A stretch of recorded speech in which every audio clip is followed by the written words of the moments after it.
Selamat malam teman-teman, selamat malam Miss Mary. Perkenalkan nama saya Filipus Endro Suryanto, NPM 2018 1121. Di sini saya akan menjelaskan tentang materi tentang sosialisasi politik.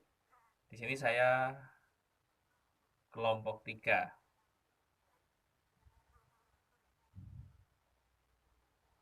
Langsung kita akan menuju ke materinya.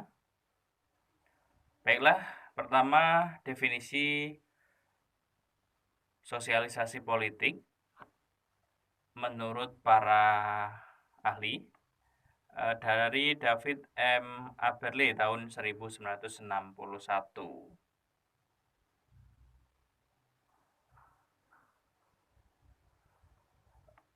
Diartikan sosial politik itu adalah pola-pola mengenai aksi sosial atau aspek tingkah laku yang menamakan pada individu berbagai keterampilan, termasuk pengetahuan, motif, dan sikap yang perlu untuk menampilkan peranan yang sekarang atau sedang diantisipasikan. Yang kedua dari Alvin Alcid, dia mengatakan segenap proses pada individu yang dilahirkan dengan banyak sekali jajaran potensi tingkah laku aktualnya yang dibatasi dalam satu jajaran menjadi kebiasaan dan bisa diterima olehnya sesuai standar dan kelompoknya. Definisi dari sosial politik sendiri dari SN Strand, yakni komunikasi dengan manusia lainnya dan pelajari dari mereka dengan siapa individu ini secara bertahap memasuki beberapa jenis relasi umum.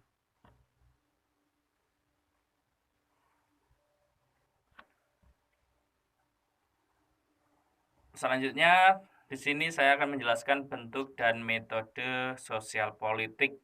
Yang pertama, pendidikan politik. Yang kedua, indoktrinasi politik.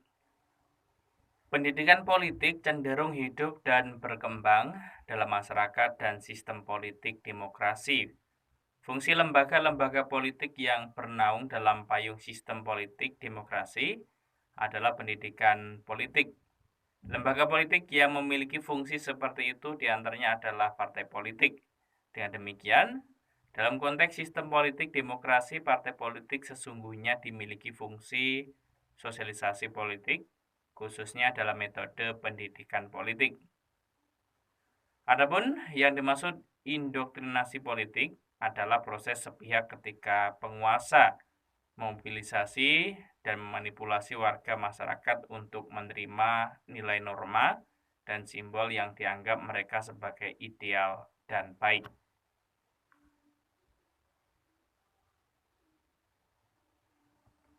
Media dan perkembangan sosialisasi politik, batasan dan pola sosialisasi, tahap perkembangan sosialisasi politik masa anak-anak. Yang pertama, pengenalan otoritas. Dua, perkembangan perbedaan, intern dan ekstern. Pengenalan institusi politik. 4, perkembangan perbedaan institusi politik.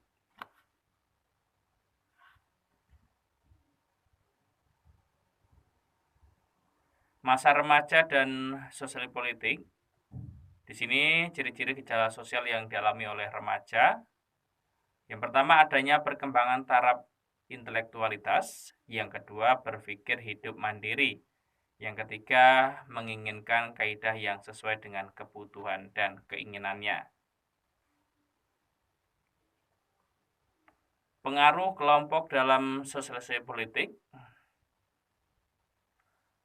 Di sini ada kelompok primer, kelompok acuan, dan kelompok kasual.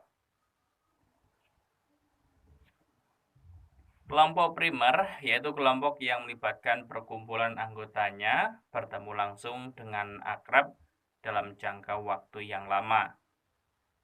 Kelompok acuan yaitu kelompok yang dikenali dan digunakan sebagai standar acuan namun tidak mesti dimiliki. Kelompok kasual yaitu kelompok orang yang terbentuk kali saja dan anggotanya tidak saling mengenal satu sama lainnya sebelum mereka berkumpul.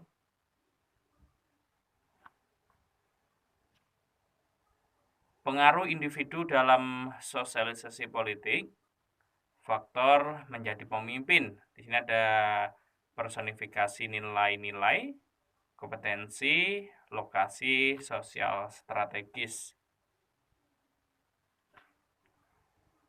Adapun siapa yang menjadi pemimpin dan siapa mengikuti ditentukan oleh faktor-faktor. Yang pertama, personifikasi nilai-nilai. Ya, ini orang yang berpengaruh adalah seorang yang ingin ditiru oleh pengikutnya dengan semangat. Orang yang terpengaruh mengagumi orang yang terpengaruh dan berusaha bertindak semirip mungkin. Yang kedua, kompetensi. Pemimpin haruslah orang yang mempunyai kompetensi dalam bidang tertentu. Yang ketiga, lokasi sosial strategis. Sebenarnya melibatkan dua hubungan. Siapa yang dikenal seseorang di dalam melibatkan dua hubungan. Siapa yang dikenal seseorang di dalam kelompok tempat kepemimpinan kelompok dilaksanakan, dan siapa yang dikenal seseorang di luar kelompok untuk mendapatkan informasi mengenai topik-topik yang penting bagi kelompok.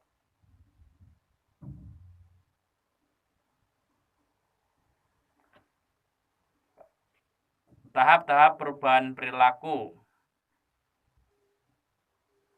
Yang pertama, pre-knowledgeable, approving, attending, practicing, advocating. Nah, teman-teman, itu tadi materi tentang sosialisasi politik. Saya Indra, pemateri. Mohon maaf jika ada kekurangan. Saya ucapkan selamat malam.